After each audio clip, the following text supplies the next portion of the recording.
quero te convidar a abrir sua Bíblia no Evangelho de Lucas, no capítulo de número 15. E nós vamos ler do versículo de número 11 até o versículo de número 32.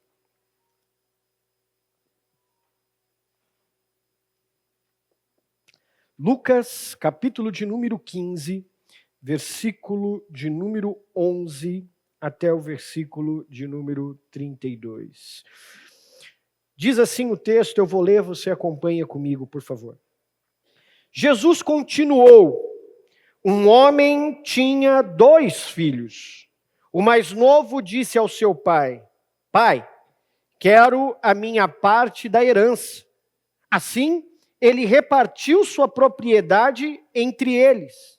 Não muito tempo depois, o filho mais novo reuniu tudo o que tinha e foi para uma região distante.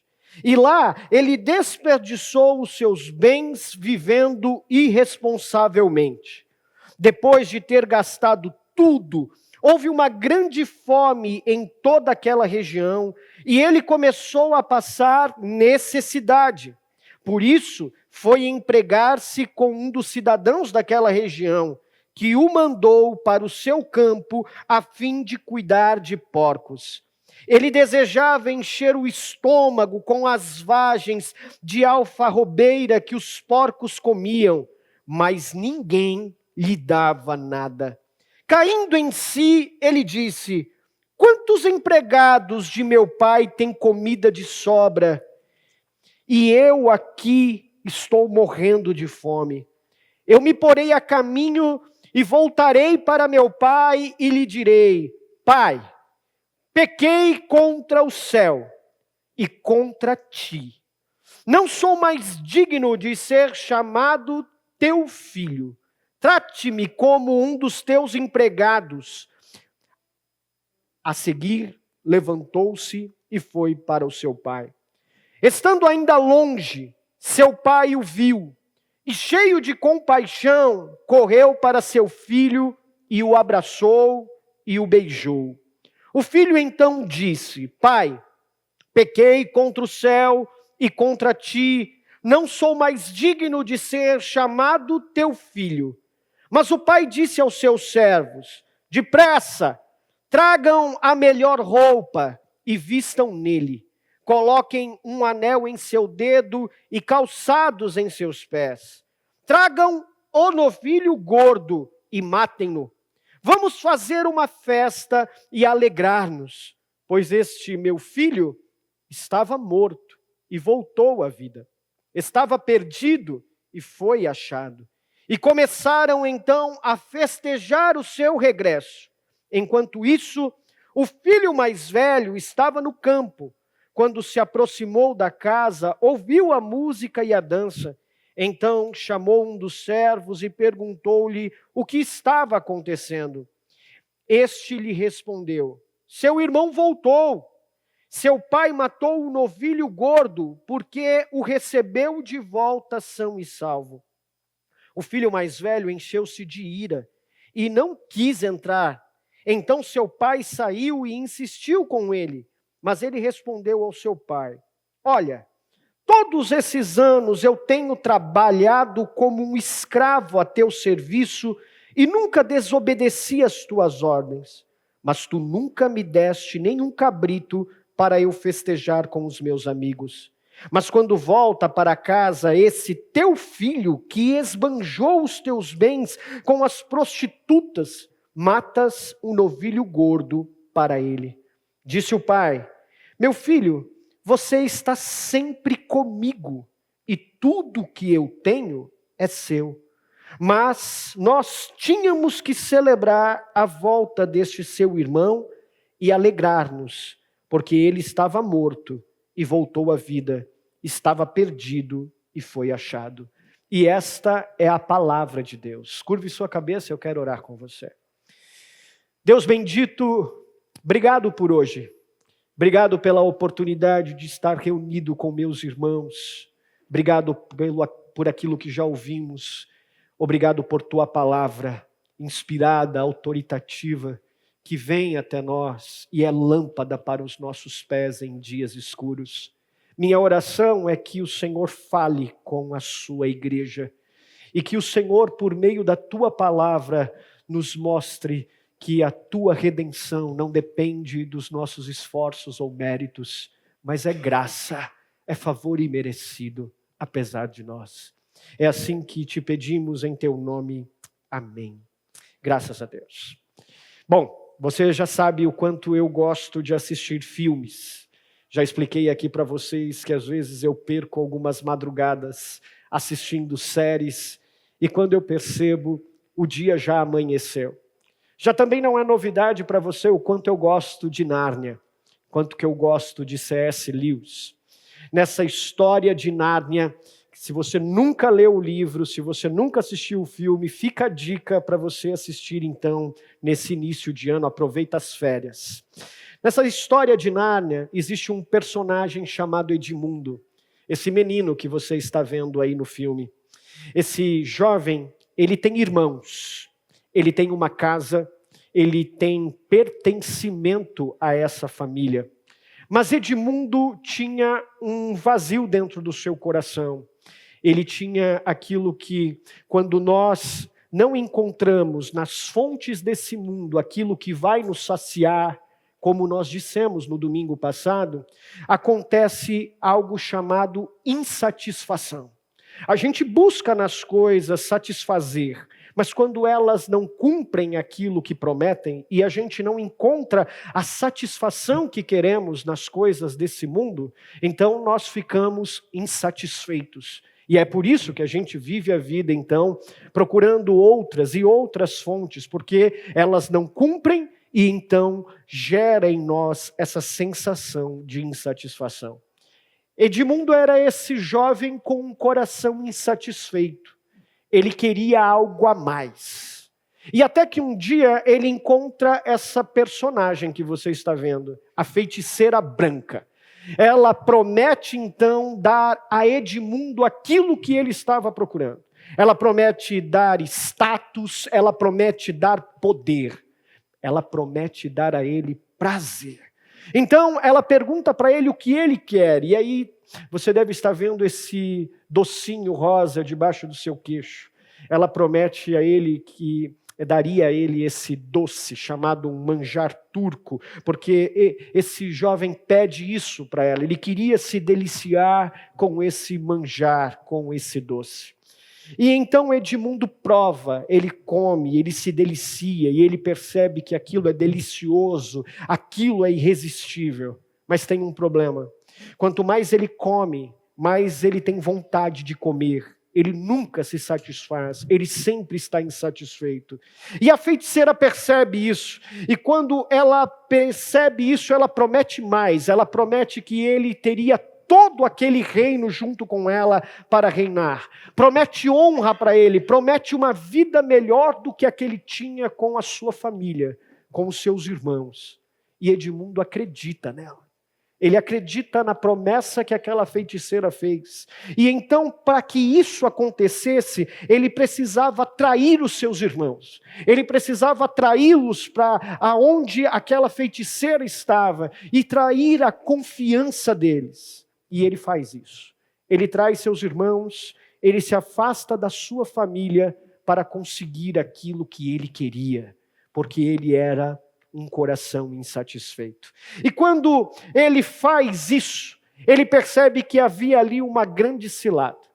Ele descobre tarde demais que aquela promessa era mentira, que o objetivo da feiticeira era mais terrível do que ele imaginava. Era matar ele e matar os seus irmãos. Quando ele percebe isso, ele percebe que a liberdade que havia sido prometida vira prisão. Que o prazer que ele tinha por satisfazer-se naqueles doces vira fome. Que o sonho dele virou escravidão. Edmundo achou que a vida estava em outro lugar e não naquilo que ele já tinha, no pertencimento com a sua família. E então ele acabou sozinho, com frio, com medo, escravizado e com vergonha. É exatamente essa história que eu quero conversar com vocês hoje. Lewis, quando escreveu Nárnia e contou essa história de mundo, ele estava olhando para essa ideia que o evangelista Lucas, ele conta para mim e para você em Lucas capítulo 15, a partir do versículo 11. É isso que está sendo retratado aqui. E o que a gente vai perceber compartilhando essa história é que assim como Edmundo descobriu que a terra distante e que as promessas não só eram o seu lugar, mas como eram mentiras, esse filho pródigo, ele também precisou se perder, como eu e você às vezes, para ser encontrado. E é exatamente aí que começa a nossa redenção. Porque a graça que nos redime é a graça que vem até nós quando eu e você estamos perdidos e não temos mais nada para oferecer, senão descansar no amor leal desse Deus. Algumas verdades que eu quero compartilhar com você aqui, eu quero que você fique com a sua Bíblia aberta. A primeira delas está aqui entre os versículos 11 a 16. Nesses versículos, o evangelista, retratando a parábola que Jesus está contando, ele vai mostrar para a gente que a nossa insatisfação, ela não nasce da falta de coisas, mas ela nasce da desordem do nosso coração. É isso. A nossa insatisfação, ela não nasce da falta de coisas, mas da desordem do nosso coração. Não vem do que nos falta, mas de um coração desajustado. Olha o que diz o texto. No versículo 11, Jesus continuou a contar parábolas. Se você voltar um pouquinho no início do capítulo 15, você vai ver que esse trecho que nós estamos lendo, ele faz parte de outros dois trechos. Jesus está contando uma parábola muito maior, que se divide em três. Ele fala sobre a parábola de uma ovelha perdida, e depois ele mostra a parábola da moeda perdida, e aqui então ele falará sobre a parábola do filho perdido. E todas elas vão revelar essa verdade profunda que nós vamos encontrar aqui nesse texto hoje. Nessa ideia central dos versículos 11 até o versículo 16, Jesus continua contando a história, dizendo que um homem, que nós não sabemos o nome, ele tinha 2 filhos. E aí o mais novo desses filhos chegou no seu pai e disse assim: pai, quero a minha parte da herança. Olha o contexto, olha o que está escrito aqui e o que o autor está contando para a gente.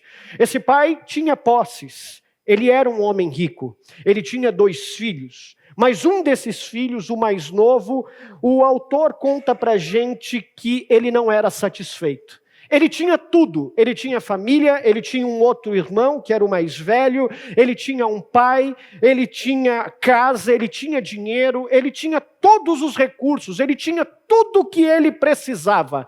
Casa, pai, herança, identidade, pertencimento, mas mesmo assim ele tinha um coração inquieto.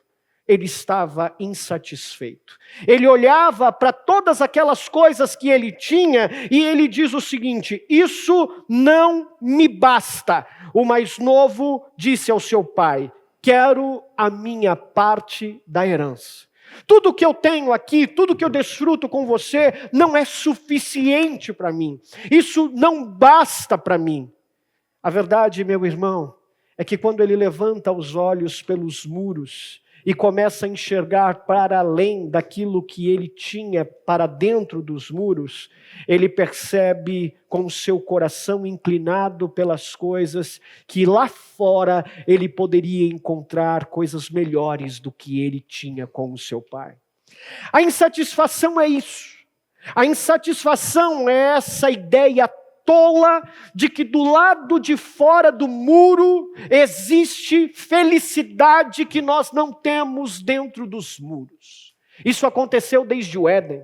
O Senhor Deus, quando colocou Adão e Eva no jardim, Ele plantou uma árvore no centro do jardim e Ele estabeleceu limites para aquela liberdade que eles tinham. E Ele disse, olha, vocês podem comer de todas as árvores desse jardim, mas dessa árvore vocês não vão comer, porque no dia que vocês comerem, então vocês descobrirão a morte, vocês morrerão, vocês ficarão distante de mim. Mas Adão e Eva acreditaram na voz da serpente que dizia para eles que para fora dos muros, para fora dos limites estabelecidos por Deus, havia uma liberdade que eles não tinham conhecimento, que Deus havia escondido deles e que se eles então rompessem o muro, esses limites, essa liberdade então poderia ser desfrutada como um manjar turco. Deliciada, como alguém que está provando algo que nunca experimentou ainda na vida.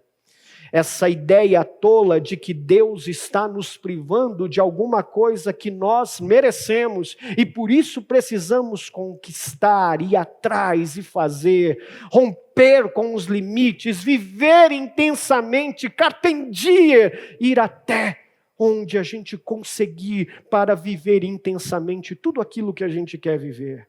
O nosso desejo, na verdade, é uma insatisfação, que é fruto de um coração desajustado. Ele não saiu porque não tinha, ele não saiu, ele não pediu a herança porque achou que a vida ali estava boa demais, então ele queria estragar tudo. Não.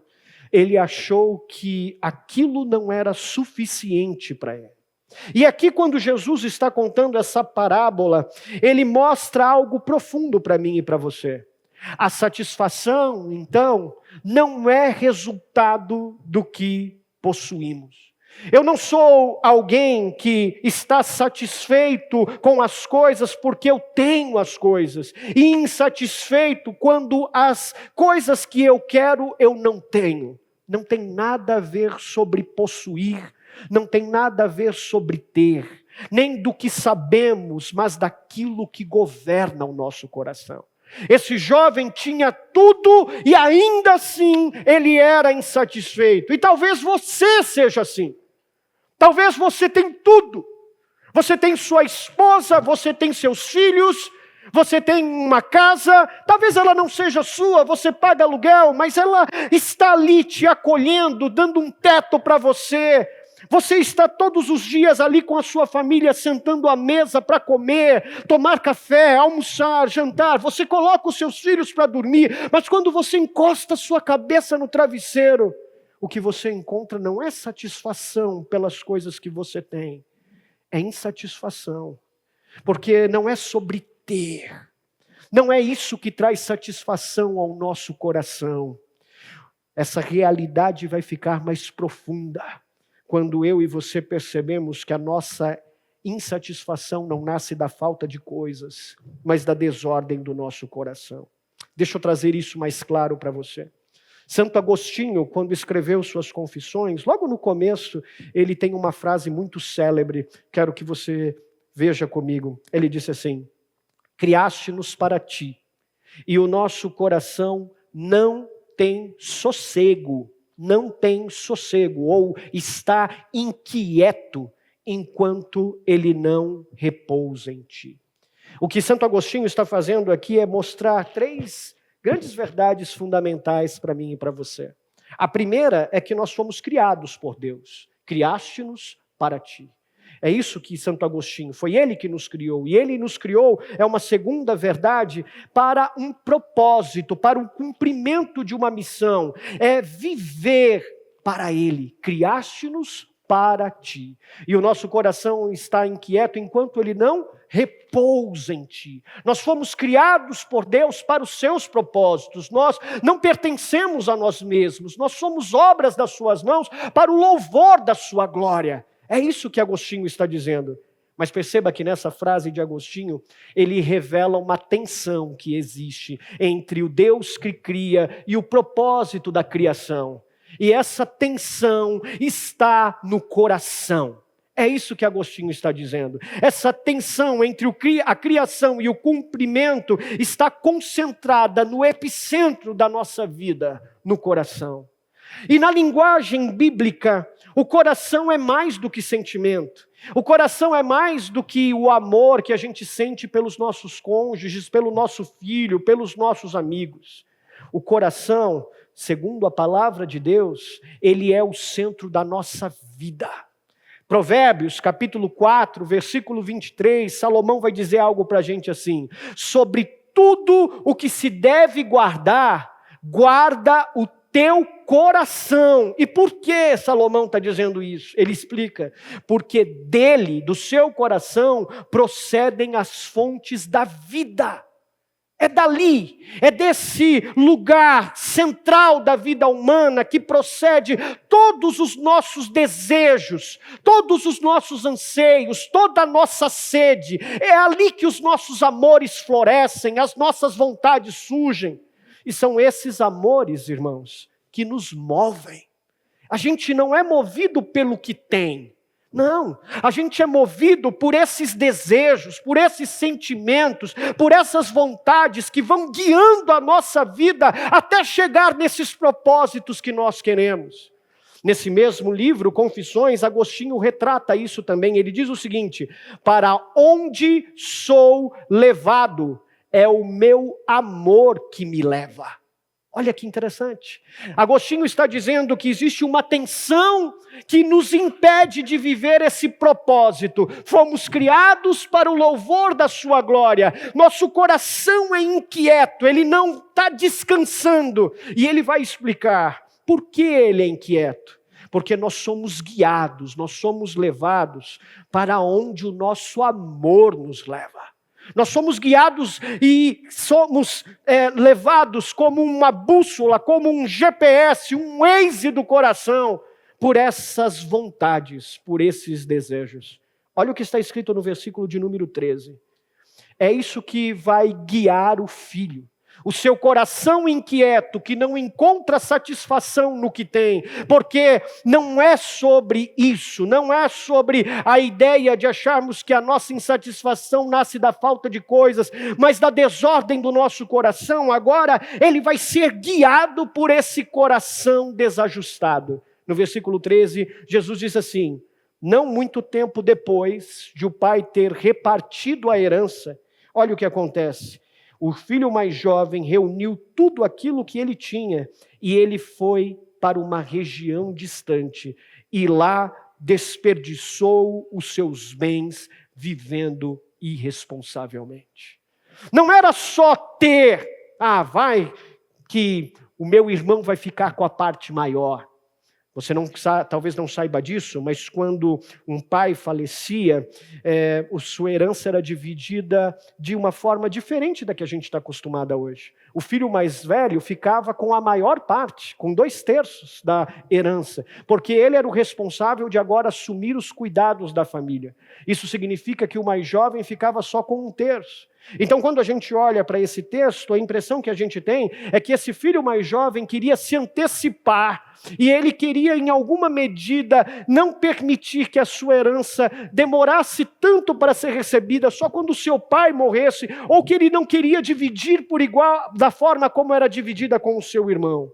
Mas não tem nada a ver com isso, irmãos. Esse jovem está sendo guiado pelo seu coração. O seu coração é inclinado pelos prazeres dessa vida e ele acredita que fora daqueles limites, daquilo que ele já tinha, ele poderia encontrar satisfação. Então, por isso ele parte. Não era para ter o dinheiro e ficar com ele guardado, investir na XP, não, fazer render 115 no CDI, não é sobre isso. O que ele quer é ser guiado por suas inclinações, por suas vontades, por seus desejos. Ele quer romper, ele quer ir para uma terra distante. Não é só um intercâmbio, não é só uma viagem, é ruptura. O que ele quer é separação, o que ele quer é autonomia. Ele quer dizer para o seu pai: eu não preciso de você, eu dou conta de viver da minha forma, do meu jeito, da minha maneira. Pedir a herança antecipada era como se ele dissesse ao seu pai: você para mim morreu, eu não quero mais viver isso, eu não sou satisfeito aqui, eu quero ter o controle da minha vida, eu quero viver da forma que eu quiser. E então, guiado por seu coração desajustado, ele vai numa direção errada, acreditando que ali estava o seu propósito. Agora deixa eu te dizer uma coisa: quando eu e você amamos as coisas erradas, nós somos guiados para os lugares errados. Quando o nosso coração pesa e é guiado por vontades e desejos, inclinados pelos nossos pecados, desde a queda, desde o Éden, eu e você não vamos encontrar lugares com manjares turcos que nos prometerão e darão felicidade, satisfação e contentamento. Nosso coração sempre vai nos guiar para lugares errados. O apóstolo Paulo disse isso, ele falou assim: maldito homem que eu sou, o bem que eu quero fazer eu não faço, mas o mal, o meu coração me guia para fazer isso, ele me guia para lugares errados. É isso que nós encontramos. E quando chegamos nesses lugares errados, o resultado é frustrante, tal como foi o dia de Edmundo. É frustrante porque a gente percebe que as nossas escolhas, elas não foram suficientes para nos dar aquilo que queríamos. Olha o versículo de número 14. Aqui começa então a revelação de que um coração desajustado pode nos levar a lugares que vão terminar em tragédia nas nossas vidas. Olha o que está no versículo 14. Depois de ter gastado tudo, houve uma grande fome em toda aquela região. E ele começou a passar necessidade. Ele não planejou. Sabe esses ganhadores da Mega Sena que a gente vê as histórias, que em um ano ele gastou tudo aquilo que ele ganhou, ele foi com tudo, apertou o pé no acelerador e agora ele está passando necessidade? Está na moda agora o negócio do Big Brother, né? Tem algumas histórias de personagens que ganharam esse reality show, e eu não estou te incentivando a assistir, ok? Estão algumas risadas aqui, tudo bem se você está assistindo, vamos lá. E aí, mas eles ganharam e depois gastaram tudo, aquele 1 milhão, e agora não tem mais nada e vivem na dependência dos outros. É isso que está acontecendo com esse jovem. Ele não planejou, porque não era sobre investir, era sobre ser guiado por desejos desajustados no seu coração. E isso o levou a lugares frustrantes na sua vida. Ele gastou tudo, e quando ele perdeu tudo, houve fome naquela cidade. Já não bastasse não ter mais dinheiro, agora há sequidão. Há um deserto de uma vida que não encontra nas coisas aquilo que ele gostaria de encontrar. Mas não só isso, olha o que está no versículo 15. Por isso, ele foi empregar-se com um dos cidadãos daquela região, que o mandou para o seu campo a fim de cuidar de porcos. Perceba que a gente está falando de um judeu. E segundo a tradição, segundo a lei, Levíticos capítulo 11, ali vai contar sobre os alimentos puros e os alimentos impuros. E o porco era um animal para o judeu considerado impuro. Para um judeu, então, se ele não podia comer um porco, porque ele era um animal impuro, cuidar dos porcos era tal como. Era o lugar mais baixo, ele não poderia se misturar com aquele animal. Por isso, cuidar dos porcos significa uma exclusão social. É só isso que sobrou para você. É só isso que resta para a sua vida agora, exclusão, cuidar dos porcos, viver entre eles, na lama deles, misturado com eles. E é exclusão religiosa também, porque agora isso aponta para um distanciamento religioso, porque agora ele era considerado imundo. Ele não só perdeu a sua dignidade, ele foi considerado impuro por agora estar trabalhando com os porcos. E aí vai ficando pior. Dá uma olhadinha no versículo de número 16. No versículo 16, Jesus diz assim, ele desejava encher o seu estômago com a comida dos porcos. Ou seja, aquilo que ele ganhava para o trabalho que ele executava não era suficiente sequer para matar a sua fome. Ele acreditou tanto que podia viver a vida como queria, desperdiçou toda a fortuna da herança que ele recebeu, e agora o que ele ganhava não era suficiente para matar as suas necessidades. Ele continua tendo necessidades, ele continua tendo fome, sede, mas o que eu tenho agora para me satisfazer não satisfaz. Então, quando ele chega a esse ponto de miséria, ele deseja comer a comida dos porcos. Ele deseja misturar aquela comida com a sua, para que ele possa comer, porque ele chegou ao ponto da miséria. E o fim é a indiferença. Ninguém lhe dava nada. É isso. O pecado é uma fraude. A nossa tentativa de burlar e pular o muro, querendo encontrar fora dos limites de Deus a satisfação que a gente busca, é uma mentira. O pecado promete vida, mas ele paga com miséria e com morte. Ele promete liberdade, mas ele escraviza. Ele promete felicidade, mas ele deixa um imenso vazio na nossa alma. Uma insatisfação, uma necessidade que não se supre. A gente começa comendo manjar turco, mas termina comendo comida de porcos. Porque é isso que o pecado faz com a gente. A gente se lambuza, fica cheio de açúcar no rosto, mas no final da caminhada é na lama que a gente está, sujo. Mas não é satisfação que a gente busca, é um coração desajustado. O pecado promete uma vida cheia de encantos e ele te joga no chiqueiro. É isso que ele faz. Talvez você seja esse filho pródigo hoje. Talvez você entrou aqui dizendo para si mesmo: o que eu tenho não basta. Esse emprego não basta. Esse diploma não basta. O que eu ganho não basta. Eu preciso ganhar no mínimo 3 dígitos. Esse cartão que eu tenho não é o suficiente. Eu preciso ter um cartão pretinho para que as pessoas me respeitem. Então você começou a construir sua identidade a partir disso. E sustentar a sua identidade nas coisas que você tem, nas coisas que você pode conquistar, porque os limites de Deus não são suficientes para você. Não basta a rotina, não basta a família que eu tenho, não basta o que conquistei, não basta o que eu sou. E então o coração começa a pesar, e ele começa a pesar se inclinando para aquilo que vai nos guiar. É isso que a gente vê. Parte para longe, pensamentos, escolhas, hábitos, em pecados secretos, em distrações constantes. Mas deixa eu te dizer uma coisa, meu irmão. Se por acaso você entrou aqui essa manhã e se vê como esse jovem perdido, querendo encontrar nas coisas dessa vida aquilo que está fora dos limites de Deus, acreditando que isso te trará satisfação, se o seu coração é uma bússola que está guiando você até propósitos errados, então o que você precisa hoje é calibrar o seu coração.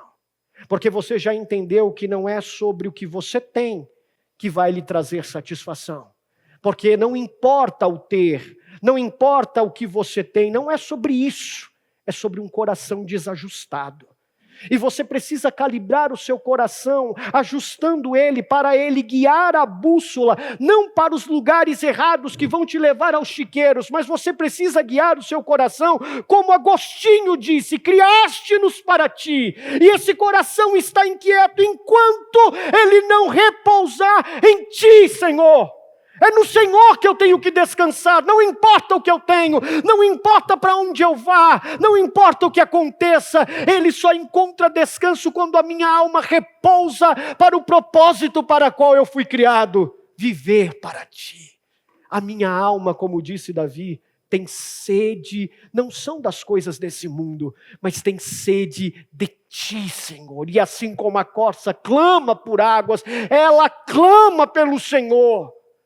Quando o nosso coração clama por coisas que não são Deus, não é o seu propósito para a nossa vida, então a gente precisa calibrar o nosso coração desajustado, para que ele seja o peso do nosso amor, para que ele seja o nosso tesouro, para que eu e você lembremos do que a palavra de Deus diz, que aonde estiver o seu tesouro, aí então está o seu coração. A sua riqueza estará onde o peso do seu coração estiver inclinado e depositado para ela. Agora, a mesma estrada que leva esse jovem para longe, para o peso do seu coração desajustado, é a estrada por onde o Pai vem ao nosso encontro para nos redimir. E isso está nos versículos 17 a 24. Deixa eu mostrar para você essa segunda verdade. Se por um lado a gente descobre que a nossa insatisfação não nasce das coisas, porque independente delas nós somos insatisfeitos, porque isso é fruto de um coração desajustado. Agora, Jesus nessa parábola vai mostrar para mim e para você que nossa dignidade, ela não é conquistada por aquilo que temos, mas ela é redimida, ela é restaurada pela graça de Deus. Ela é restaurada pela graça que nos redime. Dá uma olhadinha no versículo de número 17. No versículo de número 17, Jesus diz o seguinte, ele continua a história e ele termina nesse plano de tragédia da vida desse jovem. E quando ele termina esse quadro, ele diz assim, caindo em si, esse jovem disse, quantos empregados de meu pai tem comida de sobra? E eu aqui, comendo comida de porco, não é? Morrendo de fome. Ele percebe a sua condição. Ele olha para dentro de si. Quando nós, no culto de ceia, falamos aos irmãos que um dos princípios, dos fundamentos para participarmos do corpo, não é só confessarmos quem ele é, mas confessarmos quem nós somos. E então olharmos para dentro de nós, cairmos em si, e então fazermos aquela avaliação pessoal que o apóstolo Paulo diz, e então a partir disso tomar e comer do corpo de Cristo Jesus. É isso que está acontecendo aqui no versículo de número 17. Esse jovem olha para si, ele se percebe na sua realidade, e então aqui começa o início do arrependimento no seu coração, para um retorno à realidade. Os nossos desejos nos cegam, o pecado retira de nós o bom senso, mas no primeiro sermão que nós falamos nessa série, eu contei para vocês sobre a Ordo Salutis, vocês se lembram disso? Se você não estava aqui, você pode assistir nas redes sociais. E dentro da ordem da salvação, existe aquele passo que é chamado eficaz. O chamado eficaz é aquela ideia que eu expliquei a vocês de que nós não fomos até Deus, foi Ele que veio até nós, Ele que nos chamou para Ele, não fomos nós que o escolhemos, Ele nos chamou, Ele nos escolheu. Esse chamado eficaz está sendo operado na vida desse jovem nesse momento. No versículo 17, ele começa a cair em si, não porque ele olha para a sua realidade e fala, deu ruim, vou voltar para a casa do papai, porque lá eu tenho tudo, lá os empregados comem bem, eles têm fartura, eu aqui nessa miséria, não, eu não aceito isso. O que o autor, o que Jesus está dizendo, que não é uma insatisfação da realidade, que vê na projeção do pai um lugar de escape, de saída. Não, vou voltar para lá, porque agora lá eu vou encontrar coisas melhores. Não, o que Jesus está dizendo é sobre arrependimento no coração. E o arrependimento não brota da nossa capacidade. Não, porque quando somos nós que fazemos isso, não é arrependimento, é culpa. E é por isso que a gente volta a repetir os mesmos erros. Volta para a casa do pai, mas novamente fica insatisfeito e procura outras coisas para nos satisfazer. Porque o coração não mudou. O peso do coração ainda não está para o Pai, ainda está para as coisas desse mundo. Então não é arrependimento, é culpa. E você vive de culpa em culpa, caindo em si, mas sem transformação na sua vida. O que está acontecendo aqui, meu irmão, é que é Deus que opera em nós o seu chamado. E quando Ele faz isso, Ele nos chama, e nós, como suas ovelhas, não conseguimos ignorar a sua voz. Nós somos atraídos por essa voz, esse chamado é eficaz. Nós ouvimos a voz do pastor chamando a ovelha perdida, porque não é sobre nós, é sobre Ele. Assim como a primeira parábola, você vai descobrir aqui que não era sobre a ovelha perdida e 99 que ficaram, não. Era sobre o cuidado amoroso do pastor, que apesar de eu e você estarmos perdidos, Ele vem até nós, Ele nos chama para o seu rebanho, Ele nos traz para perto. Caindo em si, Ele disse, eu tenho um lugar de pertencimento, e isso não depende de mim, depende do amor do Pai. Olha o que acontece então. No versículo de número 20, ele decide voltar para casa, ele se levanta e foi para o seu pai. Mas perceba que o texto não vai dizer que ele melhorou sua situação antes de ir. Ele era alguém que estava cuidando de porcos, ele se levanta, cai em si, esse arrependimento brota no seu coração e ele decide voltar para casa. A ideia, me parece que o texto está dizendo que ele foi como ele estava, se encontrar com o seu pai. Ele foi da maneira que ele estava, talvez com aquelas roupas sujas, fedendo a lama que ele estava com os porcos, e ele foi se encontrar com ele. Ele se levantou e ele partiu para o seu pai. Agora, no versículo 20, a gente encontra uma surpresa. Esse filho é surpreendido, porque lembre-se do que eu disse, a graça, ela é escandalosa, ela nos escandaliza. E olha o que está acontecendo aqui. Quando esse jovem se levanta e foi para o seu pai, olha a continuidade do versículo. Estando ainda longe, seu pai o viu. Não foi o filho que viu o pai. Não. O que o autor está dizendo para a gente é que parece que o pai ele ficava sempre com os olhos atentos, esperando o dia que o filho fosse voltar. E isso é surpreendente, porque esse pai, quando ouve o filho pedir a herança, é como se o filho dissesse, você para mim morreu, eu não quero mais você, eu quero autonomia. A gente vive fazendo isso com Deus. A gente vive rompendo com Ele, dizendo que da nossa forma é melhor. A gente vive olhando com os nossos olhos pesados e inclinados para desejos sexuais pervertidos, quando a gente tem tudo dentro da nossa casa. A gente ainda acredita que a gente, se tivesse feito isso, se tivesse casado com o outro, com a outra, olha, talvez, como seria a minha vida? Deixa eu pensar, para com isso! Você está se sujando com os porcos. Você está pesando o seu coração para os lugares que o seu coração pecador está te conduzindo. Não são os lugares certos. Mas surpreendentemente, apesar de nós, quando a gente vê esse filho voltando para casa, o que a gente encontra não é outra coisa senão amor. O amor de um pai que vê o seu filho antes dele o ver, e cheio de compaixão, corre para o seu filho, o abraça e o beijou. No texto grego, quando a gente vê aqui o beijou, a ideia que passa é que aquele pai pegou o seu filho, o abraçou e ficou beijando muito ele várias vezes. Agora, por que é escandaloso, Jefferson? Porque esse pai não fez nenhuma pergunta para esse filho. Ele não questionou nada, ele não exigiu uma explicação, ele não exigiu um pedido de desculpas, ele não exigiu nada, ele só foi até ele, o abraçou, o beijou constantemente e o acolheu dentro dos seus braços. Deixa eu te dizer uma coisa, meu irmão, o amor do pai não é definido pelas ações do filho, porque não é sobre o filho, é sobre o seu caráter.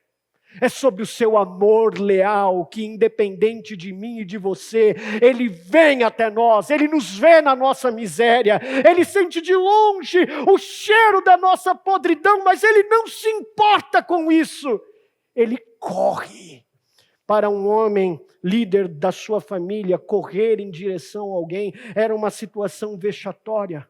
Mas esse pai não se importa, porque esse pai, ele quebra todas as barreiras, lembra-se disso? E ele vai em direção ao seu filho, porque o seu amor não é definido pelas ações do filho. A régua de medida do seu amor não é as atitudes do filho, mas é ele mesmo. O amor de Deus por você não se mede por causa das suas atitudes. Por mais que você esteja mergulhado na lama do seu pecado, escondendo de todo mundo o que você está fazendo. O amor de Deus por você não é medido por suas ações. O amor de Deus é medido por quem Ele é. Um Deus amoroso. É pelo seu caráter, é por quem Ele é. E antes mesmo de ouvir qualquer confissão, o que Ele faz é correr, cheio de compaixão, é abraçar e beijar. Ele não quer perguntas, Ele não quer explicações, Ele não quer justificativas, Ele quer relacionamento, Ele quer comunhão. É isso que Ele quer. Eu não disse para vocês no começo dessa série uma definição de graça. A nossa série fala sobre isso.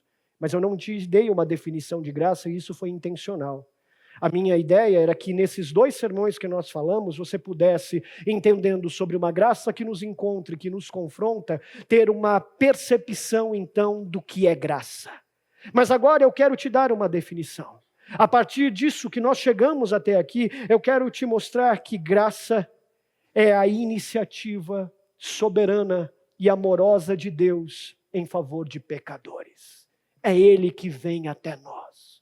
Não importa o quão fedido você esteja, não importa quão perdido você esteja, não importa o que você fez, não importa, é a iniciativa soberana e amorosa de Deus em favor de pecadores, pela qual Ele nos busca, Ele nos acolhe, Ele nos perdoa, Ele nos transforma e nos conduz à vida com Ele. Não por méritos, mas por misericórdia. Em uma frase eu diria que graça é Deus indo ao nosso encontro quando não somos dignos de sequer ir até Ele. Favor imerecido, isso é graça. E é isso que Ele deu a você, é isso que Ele fez por mim e por você. E sabe qual é a atitude do filho aqui? Ele fica em silêncio inicialmente, ele desfruta do amor gracioso do pai, enquanto o pai o beija e o abraça e o acolhe. Ele desfruta, mas a gente está desfrutando de manjares turcos, a gente está longe de casa, a gente está fora dos muros, acreditando que isso vai trazer satisfação para a nossa vida. Nos versículos 18 a 19 e 21, acontece então a consequência do arrependimento, confissão. Olha o que está escrito aqui. Eu me porei a caminho, voltarei para meu pai, lhe direi: Pai, pequei contra o céu, pequei contra ti, mas não sou digno de ser chamado de seu filho. É isso que os versículos 18, 19 e 21 estão dizendo. Deixa eu dizer uma coisa para você. Arrependimento não anda desacompanhado de confissão. Não acredite que você possa viver com essa graça barata, que agora no meu coração eu já estou arrependido, eu já falei com Deus. Não, meu irmão, não é assim que as coisas funcionam. O que esse jovem está dizendo é sobre a realidade do nosso pecado. O nosso pecado ofende em primeiro lugar a Deus, mas ele também ofende o outro. Ele fere alguém. O nosso pecado nunca é só sobre uma relação com Deus, mas em primeiro lugar ela é. Mas o nosso pecado sempre está ferindo alguém. Quando você está escondido lá nos sites que você não deveria entrar, quando os olhos não estão te vendo, você pode até achar que isso só ofende a Deus. Não, isso ofende o teu cônjuge. Isso ofende a tua esposa, o teu marido. A gente faz as coisas no escondido, achando que a nossa relação de satisfação é só contra Deus, é só com Ele. Não, eu pequei contra os céus, mas eu pequei contra ti também, Pai. O nosso pecado sempre é uma ofensa a Deus e ao próximo. E é por isso que esse jovem, depois de arrepender-se, ele dá o segundo passo, ele confessa os seus pecados. Porque ele não quer mais viver na lama dos seus pecados. Ele não tem medo de se expor, porque não é exposição, é cura, é transformação de vida, é restauração. E sabe o que é mais maravilhoso? Olha o que está escrito no versículo 22 e 24.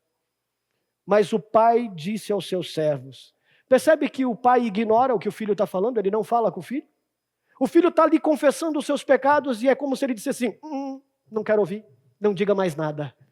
Não diga mais nada, eu já sei o que eu tenho que fazer, basta, eu já ouvi o que eu precisava. Então ele fala com os seus servos. E quando ele fala com os seus servos, ele diz, depressa, tragam a melhor roupa, vistam ele.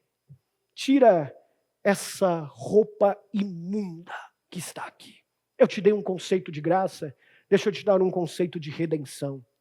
Redimir é resgatar aquilo que estava perdido. Redimir é resgatar aquilo que estava escravizado ou condenado. E para isso é pagar o preço necessário para libertar, para restaurar. Redimir, então, é Deus entrando na nossa história para nos tirar da escravidão e nos devolver a dignidade que nós tínhamos antes, mas perdemos. Versículo 22, não diga mais nada. Busquem a melhor roupa. Sabe o que isso significa? Honra restaurada. Tira essa roupa de escravo. Tira essa roupa suja do pecado, da lama, dos porcos, da impureza, da imundícia. E mais do que isso, não só troquem a roupa dele, não dê a ele uma dignidade restaurada, uma honra restaurada. Olha o que acontece. Coloquem um anel em seu dedo. Esse anel representava a autoridade da família, o pertencimento. O Pai não só restaura a sua honra, dando a eles novas roupas, mas Ele restaura o seu pertencimento com a família. É como se o Pai dissesse, você pertence a essa família, você sempre pertenceu a ela, você tem um lugar aqui, você tem um lugar a essa mesa. E quando Ele dá sandálias para esse filho, Ele está restaurando a sua condição. Ele não é mais um escravo. Escravos viviam descalços. Eles tinham seus pés sujos. O filho não. O filho não precisa mais sujar os seus pés com as coisas desse mundo, porque agora o seu pai redime, restaura e lhe dá uma nova vida. E olha que interessante, essa nova vida aparece aqui no texto. Ele celebra, e olha o versículo 24. Este meu filho estava morto e voltou à vida. Estava perdido e foi achado. E então a festa. Ressurreição. Um filho morto que volta à vida. Encontro. Um filho perdido que foi achado.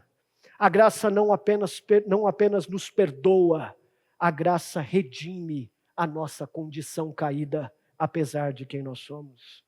Deixa eu te dizer uma coisa, meu irmão. Nós não somos amados por aquilo que fazemos. Portanto, pare de achar que o amor de Deus por você é medido por aquilo que você faz. Embora fazer seja uma resposta àquilo que Ele já fez, você não é medido por aquilo que você faz. Não somos definidos por aquilo que produzimos, não somos definidos pelo que os outros dizem. Você não precisa passar a sua vida querendo construir sua identidade, porque os outros estão dizendo isso sobre você. Não.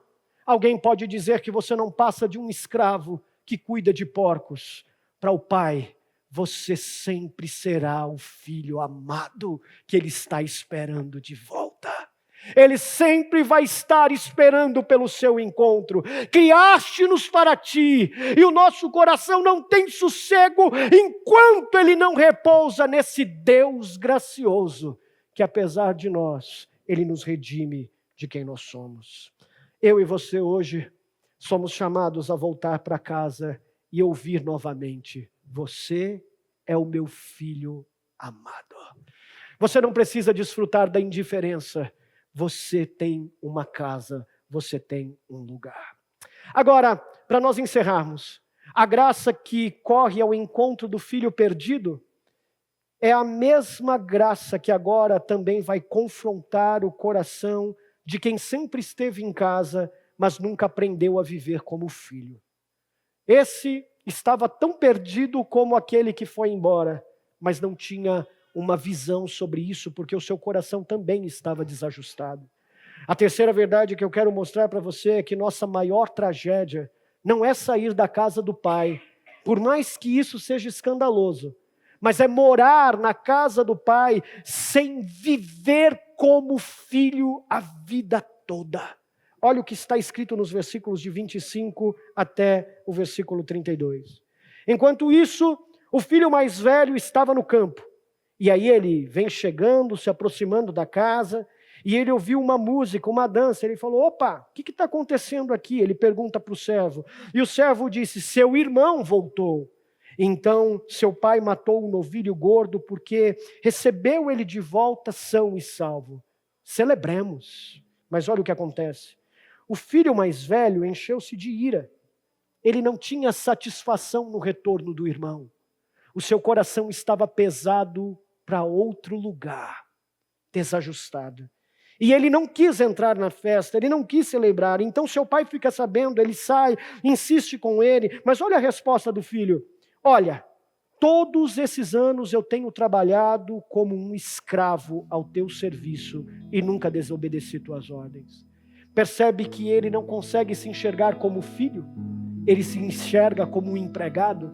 Todos esses anos eu trabalhei para você. E eu trabalhei como um escravo para você. Nossa maior tragédia não é sair da casa do Pai, mas é morar nela sem viver como um filho. E achar que a gente vive aqui fazendo coisas para merecer o amor do Pai. É isso que ele fala. Olha, mas você nunca me deste um cabrito para eu festejar. Eu trabalhei, eu fiz, eu vinha todos os domingos, eu dava dízimo, eu dava oferta, eu ajudava, eu cantava, eu pregava, eu evangelizava, eu isso, eu aquilo. Para! Não é sobre o que você faz, não é sobre o quão bom você é aqui dentro. Que Deus te abençoe pelo teu serviço, que Deus te abençoe por quem você é, mas isso não define você como filho. Não é sobre as suas mãos trabalhosas que o amor de Deus opera na sua vida. É possível estar na casa do Pai, servir fielmente a Ele e ainda assim viver como um estranho aqui dentro, acreditando que é sobre o que a gente faz que define a qualidade do amor do Pai. O nosso coração é guiado por desejos confusos. Lembra-se de Agostinho? Para onde eu sou levado, é o meu amor que me leva. Agora, esse outro insatisfeito aqui, que não entra na festa, que não vai celebrar a alegria da reconciliação e da restauração, também ouve do seu pai graça. Olha o que o pai diz. Disse o pai ao filho, meu filho, versículo 31, você está sempre comigo, e tudo que eu tenho é seu. Deixa eu te dizer uma coisa, irmãos. Quando a gente na teologia estuda sobre a ideia da criação, a gente enxerga um Deus que não precisava criar.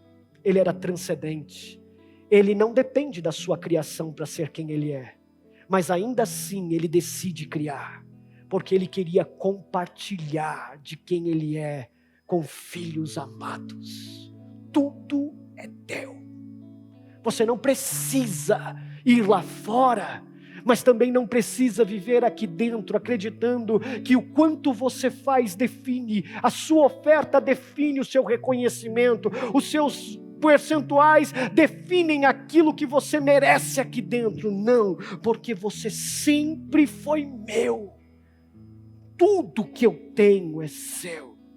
E nós temos que celebrar a vida daquele que voltou. A mesma graça que corre ao encontro do filho perdido é a graça que agora redime o coração do filho mais velho, para que ele entenda que não é sobre fazer, é sobre desfrutar aquilo que nós já temos em Cristo Jesus. Deixa eu te dizer uma coisa, meu irmão. Quando eu olho para esse texto, eu fico me perguntando como eu e você conseguimos isso.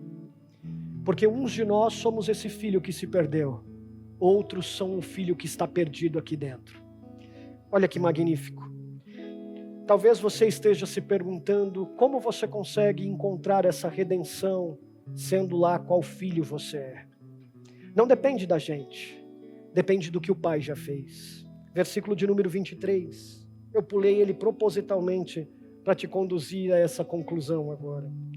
Quando o pai fala com os servos e ele pede para trazer as roupas, o anel e as sandálias, olha o que ele diz no versículo 23. Tragam o novilho gordo e matem-no. O pai não diz, percebe comigo o seguinte, o pai não disse para os seus servos, tragam um novilho gordo. O texto original grego não traz essa ideia de qualquer um que esteja gordo. Tragam um novilho gordo. Encontre lá o mais gordo e traga. Não. O que o texto original diz é que tem um artigo definido aqui. Tragam o cordeiro gordo. Sabe o que significa isso? O pai, quando o filho saiu, já amarrou o cordeiro, o novilho e começou a engordá-lo desde o primeiro dia que o filho saiu. Ele já estava alimentando aquele novilho para a festa da celebração que ele faria quando o filho voltasse. Não é qualquer novilho, é um novilho específico. Ele o engorda todos os dias, o prepara em silêncio todos os dias, o reservou com esperança no retorno do filho, porque o pai nunca desistiu do filho, ele nunca cancelou a festa, ele nunca deixou de esperar. A provisão da restauração já estava pronta mesmo antes do arrependimento. O novilho já estava amarrado e sendo engordado. E aqui entra o escândalo do evangelho. Antes de você pensar em se arrepender, antes de você pensar em voltar para casa, antes de você pensar em calibrar o seu coração, o sacrifício também já estava separado. Antes de você cair em si, a mesa da comunhão e do perdão já estava preparada. Antes de você confessar hoje o teu pecado, o preço já estava pago. Porque assim como um novilho já estava reservado, também desde a criação do mundo, o cordeiro já estava separado. João, quando escreve em Apocalipse, ele diz assim, o cordeiro que foi morto desde a fundação do mundo. O cordeiro já estava separado para que eu e você, homens e mulheres sujos da lama do pecado, pudessem encontrar no seu sacrifício a alegria da comunhão do retorno para casa. Antes do seu pecado já havia redenção. Antes de você pensar em se arrepender, já havia cruz. Antes da vergonha já havia perdão para você. Antes da fuga já havia graça. Sabe o que isso significa? Que Deus, tal como esse exemplo desse pai, não improvisou a salvação. O pai não reagiu à nossa desobediência. Não. Quando o filho voltou, o pai não disse, vamos pensar no que fazer agora para celebrar. Não. Ele disse, traga o novilho. E assim aconteceu comigo e com você. Na cruz, Deus Pai disse ao mundo, tragam o cordeiro que está preparado desde a fundação do mundo. Tragam o Cristo, o Messias, o Cordeiro que foi morto pelos nossos os meus e os seus pecados, o Cordeiro que tira o pecado do mundo, para que filhos mortos voltassem a viver, para que filhos perdidos pudessem ser encontrados. Hoje, a mesa ainda está posta para você, meu irmão. Você não precisa esperar mudar de escravo de porcos para qualquer outra coisa para encontrar perdão e arrependimento. Não. O que você precisa é voltar para casa. O sacrifício já está preparado. O abraço já está aberto. O Pai ainda está correndo na sua direção. Porque a graça não apenas nos perdoa, ela prepara tudo o que precisa ser feito para redimir quem eu e você somos. Se você quer viver isso e desfrutar disso hoje, eu quero te convidar a orar. E você vai curvar a sua cabeça e você vai perceber que nunca foi sobre você. O cordeiro já estava preparado. Ele já fez tudo o que precisava ser feito. Então o que você precisa dizer é: Deus, obrigado por isso. Se acolhe nos braços do Pai. Deixa Ele te abraçar de novo. Deixa Ele te beijar. Deixa Ele demonstrar o seu amor leal por você, apesar das suas roupas sujas, do seu pecado fedido. E quando fizer isso, deixa o sangue vertido na cruz te dar novas vestes. Deixa o sangue te dar um lugar à mesa da comunhão, pertencimento e sandália nos pés, para que os seus pés nunca mais se sujem por esse mundo. Deus, obrigado por isso. Obrigado por aquilo que o Senhor já fez por nós. Não é sobre os nossos esforços, apesar das nossas tentativas de encontrar nesse mundo satisfação e contentamento. Não é sobre aquilo que fazemos para voltar para casa. É sobre aquilo que o Senhor já fez. O Cordeiro que foi morto desde a fundação do mundo. Hoje talvez tenham pessoas aqui que estão como esses filhos, com seus corações desajustados por coisas desse mundo. Uns acreditando que fora dos limites que o Senhor estabeleceu, eles podem encontrar esperança para a sua vida, satisfação. E eles não percebem que tudo aquilo que eles têm já está aqui, já é deles, tudo é deles. O seu coração vive inquieto porque eles não conseguem descansar na tua providência, na tua provisão leal, no teu amor cuidadoso. Calibra o nosso coração por teu Espírito hoje. Coloca nossos afetos desajustados nos trilhos que nos guiam para o Senhor e não para as coisas dessa vida. Mas talvez hajam filhos aqui, Senhor, que estão acreditando que são melhores por aquilo que fazem, por nunca ter se desviado dos seus caminhos, se acham moralmente melhores. Nunca foi sobre o que fazemos, seja de errado, seja o certo. O que fazemos é para o louvor da tua glória, Senhor, porque é o Senhor que merece todo louvor, toda honra, toda glória.